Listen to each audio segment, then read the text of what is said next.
The truth is that there's just so many people that everybody is different and it really just becomes society. However, there are some things that I think the modern consumer is more comfortable with technology, is more comfortable with e-commerce, is more comfortable with digital tools and services, more comfortable trying new things, I think. There used to be this idea that the oldest brand was the most trustworthy because they've existed for this long, so their product must work, it must be good.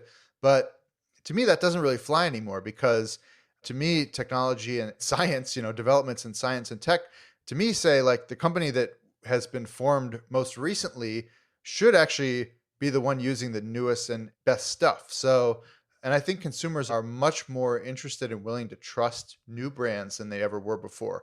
Trust is kind of a tough topic these days because trust in institutions and government in the media is basically at an all-time low, and so it's hard to talk about trust as anything but a problem area right now. But I do see people trusting new brands and being excited about being a pioneer almost or an early adopter.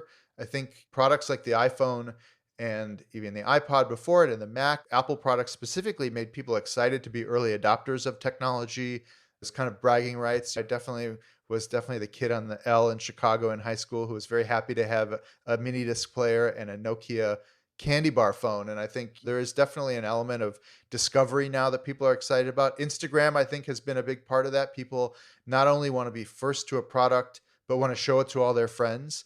And it really opens an entire ecosystem. I do a project, and we'll probably talk more about this in depth. I do a project called Consumer Trends, which is a research driven report with a venture capital firm here. Actually, I'm no longer in New York, but they're in New York called Coefficient Capital. And one of the things we saw in one of our previous reports is basically younger generations use more brands of products than older generations, specifically in beauty. They use a lot more beauty brands than older generations because this new economy means that you can specialize in something really, really niche. You can specialize in a certain condition, a certain skin condition, or for a certain population. And e-commerce and the internet mean that you can target and reach that small community in a way you could never do before. The old days, it was all about, can I get the deal for Walmart or Target and be the preferred brand on display there? That's still important. That's still a big part of later mid to late stage growth for consumer packaged goods brands. But today it's all about, how can I find my tribe of hundreds and then maybe thousands of people who will really be interested in this specific unique product that I have, and we'll talk about it. We'll build a community about it. We'll build a following and an audience and almost sell it for us. And that's really kind of the strategy that a lot of modern brands take these days.